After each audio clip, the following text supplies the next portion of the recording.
Hello everyone.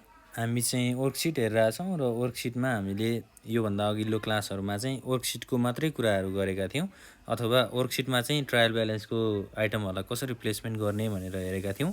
अब यो क्वेसनमा चाहिँ हामीलाई के भनेको छ भन्दा वर्कसिट बना र त्यसपछि हामीलाई एडजस्टमेन्ट इन्ट्रिज पनि बना भनेर दिएको छ है।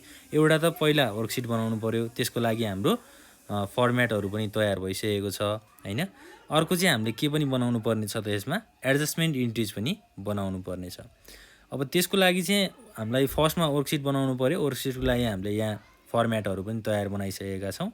हाम्रो यो 10 कोलम क्यास वर्कसिटको फर्मेट हो हैन। अब माथि हामीलाई के भनेको छ क्वेसनले भन्दा following adjusted trial balance is related to Karnali company. Karnali कम्पनीको चाहिँ के दिएको छ हामीलाई ट्रायल ब्यालेन्सको इन्फर्मेसनहरू चाहिँ दिएको छ हैन। के कुराहरू भएको रहेछ कर्णाली कम्पनीमा त्यसको इन्फर्मेसन दिएको छ र एडिसनल इन्फर्मेसनमा हामीलाई स्यालेरी आउटस्ट्यान्डिङ स्यालेरी छ एउटा, त्यसै गरी सप्लाइज इन ह्यान्ड छ र इन्सुरेन्स र डेप्रिसिएसनको कुराहरू चाहिँ दिएको छ। अब हामीले फर्स्टमा एकाउन्ट नम्बर भन्ने ठाउँमा चाहिँ अब हाम्रो आइटमको नम्बर लेख्नु पर्यो। त्यसै गरी एकाउन्ट टाइटल भनेको चाहिँ अब ट्रायल ब्यालेन्समा के कुराहरू छ त्यो कुराहरू हामीले लिस्ट गर्नु पर्यो, जुन चाहिँ मैले यहाँ गरिसकेको छु। हामीलाई फर्स्टमा के भनेको छ क्यास भनेको छ, मैले क्यासको कुराहरू गरिसकेँ। त्यसै गरी प्रिपेड इन्सुरेन्सको कुराहरू गरिसकेँ हैन। त्यसै गरी अफिस सप्लाइजको कुराहरू लेखिसकेँ। अब यसको हामीलाई के गर्नु पर्यो अमाउन्टहरू लेख्नु पर्यो भनेको यो चाहिँ हामीलाई अनएडजस्टेड ट्रायल ब्यालेन्स दिएको छ। अब यो ट्रायल ब्यालेन्सलाई चाहिँ तैँले मिला हैन, यसमा चाहिँ के इररहरू भयो तैँले सचाइदिए र यसलाई चाहिँ यसको वर्कसिट बना भनेर क्वेसनले भनेको छ।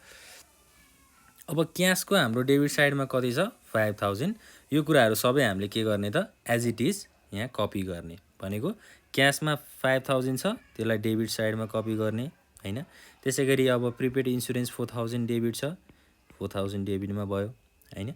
अब अफिस सप्लाइज हाम्रो 8000 छ त्यसलाई पनि हामीले डेबिटमा लेख्यौँ र अफिस इक्विपमेन्ट कति छ 70000।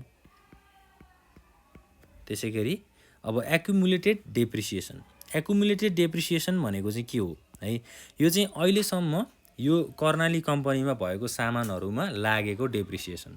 अब त्यो कर्णाली कम्पनीमा के एसेट्सहरू हुनसक्छ, डेप्रिसिएसन भनेको त एसेट्समा लाग्ने कुराहरू हैन।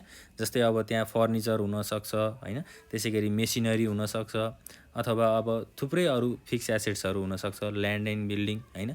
अब खास ल्यान्ड एन्ड बिल्डिङमा त डेप्रिसिएसनको कुराहरू आउँदैन हैन, आउन पनि सक्छ हैन। अब त्यो कन्डिसन हेरेर हुन्छ, तर बेसिकली डेप्रिसिएसन भनेको मेसिनरी आइटमहरूमा त्यसै गरी फर्निचर आइटमहरूमा हुने कुराहरू हो। ल अब अहिलेसम्म डेप्रिसिएसन कति भएको रहेछ एक्युमुलेटेड डेप्रिसिएसन हैन। त्यो कम्पनीमा एसेट्स युज भएको थियो, त्यो एसेट्समध्ये डेप्रिसिएसन भ्यालु चाहिँ हाम्रो छ। एक्युमुलेटेड डेप्रिसिएसन क्रेडिट साइडमा 10000 छ, त्यसलाई हामीले 10000 क्रेडिट साइडमा रेकर्ड गर्नु पर्यो। र अब एकाउन्ट्स पेएबल छ। एकाउन्ट्स पेएबल भनेको चाहिँ हामीले तिर्नुपर्ने पैसा है। जस्तै हामीले अब कुनै सामान उधारोमा ल्याउँछौँ भने उधारोमा ल्याएको सामानलाई अब त्यो पसले अथवा कोही व्यक्तिले चाहिँ के गर्छ त उसको अकाउन्ट बनाउँछ हैन। त्यो अकाउन्टमा चाहिँ अब हाम्रो उधारोको ट्रान्जेक्सन्सहरू उसले इन्ट्री गर्छ। अब उधारोमा सामान ल्याइसकेपछि त्यो उधारोको पैसा त हामीले तिर्नुपर्ने हुन्छ, त्यही कुराहरूलाई चाहिँ एकाउन्ट्स पेएबल भनिन्छ। र यसलाई चाहिँ 12000 चाहिँ हाम्रो एकाउन्ट्स पेएबल क्रेडिट साइडमा रेकर्ड भयो। अब सेयर क्यापिटलको कुरा छ। सेयर क्यापिटल के छ त हाम्रो क्रेडिट साइडमा 40000 छ, 40000। अब कर्णाली कम्पनीको लागि चाहिँ यो क्यापिटल भयो अथवा लगानी गरेको के को माध्यमबाट सेयरको माध्यमबाट। फाइनल्ली सर्भिस रेभिन्यू कति छ 40000। 40000 लाई हामीले क्रेडिट साइडमा रेकर्ड गर्नु पर्यो। सेयर क्यापिटलको अमाउन्ट कति छ हाम्रो 40,000 सरी हाम्रो 60,000 चाहिँ सर्भिस रेभिन्यूको अमाउन्ट रहेछ 60,000 ल है। त्यसै गरी अर्को के छ युटिलिटी एक्सपेन्सेस भनेको कुनै वस्तुमा लागेको खर्च है। त्यो खर्चलाई के गरिएको छ यहाँ डेबिट साइडमा इन्ट्री गरिएको छ 15,000 डेबिटमा भयो। र फाइनल्ली के छ त स्यालेरी भनेको पनि के हो त खर्च हो है। अब कर्णाली कम्पनीले चाहिँ आफ्नो इम्प्लोइजहरूलाई अथवा आफ्नो कामदारहरूलाई के गरेको छ स्यालेरी दिएको छ। स्यालेरी दिनु भनेको अब त्यो खर्चको रूपमा हामीले लिन्छौँ, यसलाई हामीले डेबिट साइडमा इन्ट्री गर्यौँ। अब यो माथिको हामीले आइटमहरूलाई अथवा ब्यालेन्सहरूलाई यहाँ रेकर्ड गरिसकेपछि अब तल हेर्नु पऱ्यो एडजस्टमेन्ट इन्फर्मेसन भनेर दिएको छ। अब एडजस्टमेन्ट इन्फर्मेसनमा हामीलाई के भन्यो आउटस्ट्यान्डिङ स्यालेरी भन्यो। अब आउटस्ट्यान्डिङ भन्ने बित्तिकै त्यो के हो त तिर्नुपर्ने हो हैन। अब स्यालेरी चाहिँ अब 4000 रुपियाँ भनेको छ यहाँ, त्यो 4000 रुपियाँ चाहिँ तिर्नुपर्ने भयो भनेको। अब यसलाई हामीले के गर्छौँ त हाम्रो क्रेडिट साइडमा चाहिँ रेकर्ड गर्छौँ है। एडजस्टमेन्ट स्यालेरीलाई चाहिँ आउटस्ट्यान्डिङ स्यालेरीलाई चाहिँ अब यो कुन कोलममा रेकर्ड गर्ने त भने एडजस्टमेन्टको कोलममा रेकर्ड गर्ने, किनभने एडिसनल इन्फर्मेसन भयो। अब यसको क्रेडिट साइडमा चाहिँ कति एकाउन्ट भयो त 4000 रुपियाँ भयो। 4000 रुपियाँ चाहिँ हामीले एडजस्टमेन्ट कोलमको क्रेडिट साइडमा रेकर्ड गरियो। त्यसै गरी अर्को के भनेको छ सप्लाइज इन ह्यान्ड भनेको छ।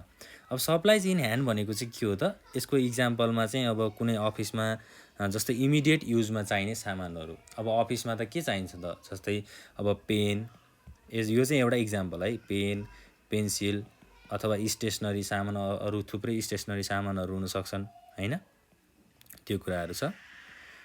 सप्लाइज इन ह्यान्ड भनेको चाहिँ अब हामीले कुन साइडमा रेकर्ड गर्नु पर्यो त सप्लाइज इन ह्यान्डलाई हामीले चाहिँ यसलाई डेबिट साइडमै रेकर्ड गर्नु पर्यो है। डेबिट साइडमा कति भयो त अब अमाउन्ट कति दिएको छ 3000 दिएको छ।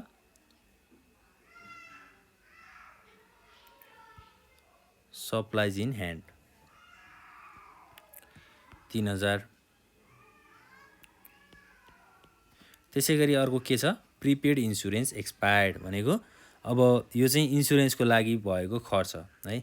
एक्सपायर्ड भनेको अब त्यो तिर्नुपर्ने अमाउन्ट चाहिँ त्यो डेटमा तिरिएन भनेर भनेको हो। प्रिपेड इन्सुरेन्स एक्सपायर्ड पनि हामीले के गर्छौँ त डेबिट साइडमा इन्ट्री गर्छौँ 1000 भयो। र अब फाइनल्ली हाम्रो के छ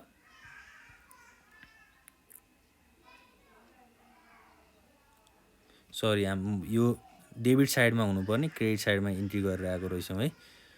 डेबिट साइडमा हुनुपर्छ है, मैले डेबिट साइडमा भनेको थिएँ नि, हामीले माथि चाहिँ ध्यान दिएनौँ, तल रेकर्ड गर्दै गयौँ है। डेबिटको कोलम चाहिँ यता रहेछ, डेबिट साइडमा इन्ट्री गर्नुपर्छ है। 3000 सप्लाइज इन ह्यान्ड छ र 1000 चाहिँ इन्सुरेन्स छ। अब यो तल गर्दै गर्दाखेरि माथिको कुराहरू हामीले कोलमको कुराहरू ध्यान नदिन सक्छौँ, त्यो कुरामा पनि हामीले पर्फेक्टली के गर्नु पर्यो ध्यान दिनु पर्यो। अब क्रेडिट साइडमा आउटस्ट्यान्डिङ स्यालेरिज 4000 भयो हैन। त्यसै गरी डेबिट साइडमा हामीले सप्लाइज इन ह्यान्ड र प्रिपेड इन्सुरेन्सको कुराहरू गऱ्यौँ। अब डेप्रिसिएसन अन इक्विपमेन्ट भनेको हामीलाई यहाँ अफिस इक्विपमेन्ट दिएको छ। त्यो इक्विपमेन्ट भनेको चाहिँ अब वस्तुहरू हुनसक्छ, जस्तै यसमा चाहिँ अब टुल्सहरू भनौँ न हैन, अफिसमा काम गर्ने टुल्सहरू साधनहरू भनौँ। त्यो साधनमा चाहिँ के भएको छ त डेप्रिसिएट भएको छ। त्यो साधनको अब एक्चुअल भ्यालु चाहिँ डेप्रिसिएट भयो भनेको यो के हो त खर्च हो। अब खर्चलाई चाहिँ हामीले के गर्नुपर्छ डेबिट साइडमा इन्ट्री गर्नुपर्छ भनेको एडजस्टमेन्ट कोलमको चाहिँ डेबिट साइडमा कति इन्ट्री गर्ने त 4000 रुपियाँ चाहिँ इन्ट्री गर्ने। अब एडिसनल इन्फर्मेसनलाई हामीले डेबिट र क्रेडिट साइडमा मात्रै राखेर हुँदैन है। अब हामीलाई माथि क्वेसनले के भनेको छ भन्दा जस्तै यहाँ हेर्न सक्छौँ स्यालेरीको कुराहरू दिएको छ। अब स्यालेरी 20000 चाहिँ कर्णाली कम्पनीले खर्च गरेको छ, त्यसमध्ये चाहिँ अब आउटस्ट्यान्डिङ स्यालेरी 4000 भयो हैन। पैसा तिर्न स्यालेरी तिर्न बाँकी कति भयो 4000 भयो भनेपछि यसलाई हामीले अब के पनि गर्नुपर्छ त हामीले 4000 लाई चाहिँ स्यालेरीसँग जोड्नु पनि पर्छ। अब यसलाई चाहिँ नर्मल्ली हामीले सजिलो भाषामा बुझ्दाखेरि यदि आउटस्ट्यान्डिङ स्यालेरीलाई तल क्रेडिटमा राखिएको छ भने माथि डेबिट साइडमा राख्न सक्छौँ। अब हामीले सप्लाइज इन ह्यान्डलाई डेबिट साइडमा राखेको छौँ, त्यही भएर माथि अब हामीले कुन साइडमा राख्छौँ क्रेडिट साइडमा राख्छौँ भनेर पनि बुझ्न सकिन्छ। यसरी पनि बुझ्न सकिन्छ, अथवा तिर्न बाँकी भयो, तिर्न बाँकीलाई चाहिँ हामीले डेबिट साइडमा जोडेर अब 20000 मध्ये 4000 अझै तिर्न बाँकी छ भनेपछि जोडेर 24000 रुपियाँ चाहिँ तिर्छौँ भनेर पनि बुझ्न सकिन्छ। ल 4000 रुपियाँ भयो। अब त्यसै गरी अर्को के छ सप्लाइज इन ह्यान्ड भनेको अब माथि हामीलाई अफिस सप्लाइज दिएको हुनसक्छ है। अफिस सप्लाई चाहिँ कति भयो 8000 रुपियाँ दिएको छ हैन। अब त्यो अफिसमा चाहिने सामानहरू भनौँ न हैन, मैले अघि इक्जाम्पल पनि दिइसकेको छु। त्यो सप्लाइज इन ह्यान्डलाई चाहिँ अब यो हाम्रो डेबिट साइडमा इन्ट्री छ, अब माथि हामीले त्यसलाई के गर्नु पर्यो, क्रेडिट साइडमा इन्ट्री गर्नु पर्यो। त्यसको करेस्पोन्डिङ साइडमा 8,000 अफिस सप्लाइजबाट हामीले 1,000 चाहिँ के गऱ्यौँ त, सप्लाइज इन ह्यान्ड घटायौँ भनेर बुझ्ने भयो। अब प्रिपेड इन्सुरेन्स एक्सपायर्ड भनेर भनेको छ है। यो चाहिँ के हो त, इन्सुरेन्स एक्सपेन्सेस हो। अथवा सप्लाइज इन ह्यान्ड, मैले सप्लाइज इन ह्यान्डलाई यो क्रेडिट साइडमा किन लेखेको भनेर बुझ्दा कसरी पनि बुझ्दा हुन्छ त, सप्लाइज इन ह्यान्ड यो चाहिँ खर्च भयो है। खर्च भयो भनिसकेपछि हामीले त्यसलाई क्रेडिट साइडमा रेकर्ड गरेका छौँ। अब प्रिपेड इन्सुरेन्स पनि के भयो त, यो पनि खर्च भयो जसलाई हामीले डेबिट साइडमा रेकर्ड गऱ्यौँ। अब माथि हामीलाई प्रिपेड इन्सुरेन्स भनेर 4,000 रुपियाँ दिएको छ। यो 4,000सँग हामीले 1,000लाई के गर्ने हो त, अब क्रेडिट साइडमा रेकर्ड गरेर घटाउनु पर्छ। ल 3,000 चाहिँ सप्लाइज इन ह्यान्ड भयो। 1,000 रुपियाँ चाहिँ 3,000 चाहिँ हाम्रो अफिस सप्लाइजको अमाउन्ट है। 3,000 8,000 मध्ये 3,000 चाहिँ सप्लाइजको लागि खर्च भएको रहेछ भनेर बुझ्नु पर्यो। अब इन्सुरेन्सको लागि प्रिपेड इन्सुरेन्स भनेको यो एक्सपायर्ड भनेको यो खर्च भयो। 1,000 रुपियाँ चाहिँ के गर्नु पर्यो, प्रिपेड इन्सुरेन्सको क्रेडिट साइडमा रेकर्ड गर्नु पर्यो। र फाइनल्ली इक्विपमेन्टको लागि डेप्रिसिएट भएको छ भ्यालु, यसलाई हामीले यहाँ तल डेबिट साइडमा रेकर्ड गरेको छौँ। माथि चाहिँ हामीले इक्विपमेन्टको करेस्पोन्डिङ साइडमा के गर्नु पर्यो, यसलाई क्रेडिट गर्नु पर्यो भनेको। अब इक्विपमेन्टको भ्यालु चाहिँ घट्यो। 70,000 पर्ने इक्विपमेन्टको भ्यालु चाहिँ अब कतिमा घट्यो त, 4,000 रुपियाँ घट्यो भनेपछि अब यसको भ्यालु चाहिँ कति हुन्छ, 66,000 हुन्छ है। अब फाइनल्ली एडजस्टमेन्टको कुराहरू पनि हामीले रेकर्ड गरिसकेपछि के गर्नुपर्छ, एडजस्टेड ट्रायल ब्यालेन्समा ब्यालेन्स गर्नुपर्छ भनेको। अब हामीले त्यो कुरालाई कसरी गर्छौँ भन्ने कुराहरू पनि हेरौँ। क्यास चाहिँ डेबिटमा छ 5,000। अब यसको लागि करेस्पोन्डिङ एडजस्टमेन्टहरू केही छ त, छैन भनेपछि यसलाई हामीले के गर्ने त, एज इट इज रेकर्ड गर्ने डेबिट साइडमा 5,000। त्यसै गरी प्रिपेड इन्सुरेन्समा त अब एडिसनल इन्फर्मेसनहरू पनि छ भनेको 4,000 रुपियाँ चाहिँ डेबिटमा छ। अब यता एडजस्टमेन्टमा चाहिँ 1,000 कहाँ छ त, क्रेडिटमा छ भनेपछि हामीले 4,000बाट 1,000 के गर्ने, घटाउने र लेख्ने। अब 4,000 माइनस 1,000 भनेको कति भयो, 3,000 भयो। यसलाई हामीले डेबिट साइडमा रेकर्ड गऱ्यौँ। त्यसै गरी अफिस सप्लाइजमा डेबिटमा 8,000 छ। अब यतापट्टि क्रेडिटमा कति छ, 3,000 छ भनेपछि यसलाई के गर्ने त, अब 8,000 माइनस 3,000 भनेको 5,000 रुपियाँ भयो। त्यसै गरी अफिस इक्विपमेन्ट भनेको अफिसको सामान हैन। इक्विपमेन्टमा चाहिँ अब डेप्रिसिएसनको भ्यालु कति भएको छ, 4,000 रुपियाँले घटेको छ। 70,000मा 4,000 रुपियाँ घट्नु भनेको कति हो त, 66,000 हो। यसलाई हामीले डेबिटमा रेकर्ड गऱ्यौँ। र अब एकुमुलेटेड डेप्रिसिएसन भनेको त हामीले यो कुरा गरि नै सकेका छौँ अहिलेसम्म। त्यो अफिसमा सामानहरूमा डेप्रिसिएसन भएको भ्यालु है। हाम्रो अब इक्विपमेन्टमा, मेसिनरीमा, फर्निचरमा, जुनसुकै सामानमा पनि डेप्रिसिएसन भएको हुनसक्छ। यसलाई चाहिँ हामीले क्रेडिट साइडमा रेकर्ड गर्छौँ 10,000। अब एकाउन्ट्स पेएबल भन्यो, तिर्नुपर्ने अमाउन्ट। यसमा कुनै एडजस्टमेन्टहरू छ त, छैन भनेपछि यसलाई हामीले एज इट इज 12,000 रेकर्ड गर्छौँ। अब सेयर क्यापिटलमा पनि कुनै एडिसनल इन्फर्मेसनहरू छ त, छैन भनेपछि यसलाई पनि हामीले के गर्छौँ त, 40,000 चाहिँ क्रेडिट साइडमा एज इट इज रेकर्ड गर्छौँ। सर्भिस रेभिन्यू भनेको अब सर्भिस दिँदाखेरि रेभिन्यू अन भयो भनेर भन्न खोजेको है। यसलाई चाहिँ हामीले क्रेडिट साइडमा रेकर्ड गरेका छौँ।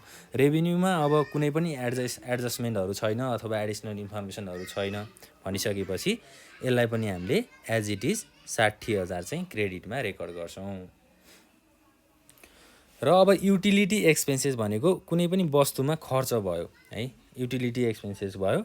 अब यसको लागि चाहिँ हामीले एडिसनल इन्फर्मेसनहरू कुनै पनि छैन यसको लागि पनि। यसलाई पनि हामीले एज इट इज 15,000 चाहिँ डेबिटमा रेकर्ड गर्छौँ। फाइनल्ली स्यालेरिजमा आउँ। स्यालेरिजमा चाहिँ अब 20,000 रुपियाँ स्यालेरी पहिल्यै छ, क्वेसनले दिएको। र अब एडजस्टमेन्टमा चाहिँ आउटस्ट्यान्डिङ स्यालेरी बाँकी छ है, स्यालेरी तैँले अझै थपेर तिर्नुपर्ने छ है भनेर भन्यो। अब 20,000 रुपियाँ अझै तिर्नुपर्ने थियो, त्यहाँ 4,000 जोडेपछि कति भयो, टोटल 24,000 रुपियाँ चाहिँ स्यालेरीमा आयो है। यसरी चाहिँ बुझ्ने हो हामीले। अब तल एडजस्टमेन्टको कुराहरू त हामीले एज इट इज डेबिटमा आउटस्ट्यान्डिङ स्यालेरी क्रेडिटमा 4,000 छ, त्यसलाई एज इट इज 4,000 रेकर्ड गर्ने। र अब सप्लाइज इन ह्यान्ड 3,000 छ यसलाई एज इट इज डेबिटमा, त्यसै गरी इन्सुरेन्स 1000 र फाइनल्ली डेप्रिसिएसन भ्यालु पनि 4000 रुपियाँ चाहिँ डेबिटमा भयो। अब चाहिँ हामीले के गर्नु पर्यो भन्दा अब यो अकाउन्टहरू अथवा यो ब्यालेन्सहरूलाई चाहिँ ब्यालेन्स सिटमा र इन्कम स्टेटमेन्टमा चाहिँ फिल्टर गरेर हामीले रेकर्ड गर्नु पर्यो। भनेको अब ब्यालेन्स सिटमा त एसेट्स र लायबिलिटिज हुन्छ हैन, सम्पत्ति र अब हामीले तिर्नुपर्ने कुराहरू हुन्छ। इन्कम स्टेटमेन्टमा चाहिँ के हुन्छ त सबै खर्चहरू हुन्छ। All the expenses are recorded in income statement है ल। अब इन्कम स्टेटमेन्टमा चाहिँ जस्तै क्यासको कुराहरू छ फर्स्टमा है। फर्स्टमा क्यास भनेको के हो त पैसा हो। पैसा भनेको अब पैसा भनेको त नर्मली सम्पत्ति नै भन्छौँ हामीले हैन। क्यास भनेको चाहिँ करेन्ट एसेट्स हो। करेन्ट एसेट्सलाई चाहिँ के गर्ने त हामीले ब्यालेन्स सिटको एसेट साइडमा अथवा डेबिट साइडमा रेकर्ड गर्ने 5000 रुपियाँ है। अब हामीले ब्यालेन्स सिटमा इन्फर्मेसनहरू रेकर्ड गर्दा अथवा इन्कम स्टेटमेन्टमा इन्फर्मेसनहरू यो ब्यालेन्सहरू रेकर्ड गर्दाखेरि चाहिँ यो एडजस्टेड ट्रायल ब्यालेन्सको अमाउन्टलाई हेर्ने है, यो ब्यालेन्सलाई हेर्ने। अब यतापट्टिको ब्यालेन्सलाई हेर्ने हैन, एडजस्टमेन्ट ट्रायल ब्यालेन्सको एडजस्टेड ट्रायल ब्यालेन्सको ब्यालेन्सलाई चाहिँ हेर्ने। अब ब्यालेन्स सिटको डेबिट साइडमा क्यासमा 5000 भयो। त्यसै गरी प्रिपेड इन्सुरेन्स हैन। प्रिपेड इन्सुरेन्स भनेको चाहिँ के हो त है, यो चाहिँ हाम्रो एसेट साइडमा जोडिन्छ है। एसेट साइडमा जोडिन्छ 3000 रुपियाँ एसेट साइडमा भयो। अफिस सप्लाइज हैन, अफिस सप्लाइज पनि के हो त हाम्रो एसेट साइडमा रेकर्ड हुन्छ। यसलाई पनि हामीले 5000 रुपियाँ चाहिँ एसेट साइडमा रेकर्ड गर्यौँ। अब अफिस सप्लाइज भनेको त अफिसको सामानहरू हो नि त हैन। अफिसको सामानहरूमा मैले इक्जाम्पलमा स्टेसनरी सामान भनेर भनेको थिएँ हैन। सामान भनेको त सम्पत्ति हो नि त हैन। त्यसलाई हामीले त्यही भएर ब्यालेन्स सिटको डेबिट साइडमा रेकर्ड गरेका छौँ। र फाइनल्ली अब अफिस इक्विपमेन्ट भनेको पनि अफिसकै सामानहरू हो हैन, अफिसकै टुल्सहरू हो। यो पनि के भयो त फाइनल्ली एसेट्स भयो भनेको अब डेबिट साइडमा रेकर्ड भयो भनेर भन्यो हैन।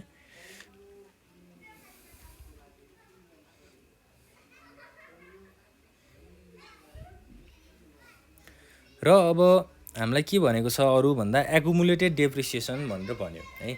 अब डेप्रिसिएसन भनेको चाहिँ के हो त खर्च हो है। डेप्रिसिएसन यहाँ कति भएको छ 10000 रुपियाँ भएको छ। 10000 रुपियाँ डेप्रिसिएसन भयो भनेपछि यसलाई हामीले के गर्नु पर्यो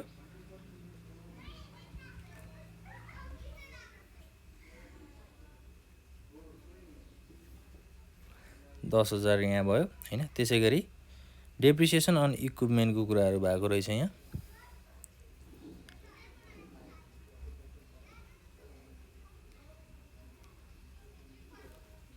ल।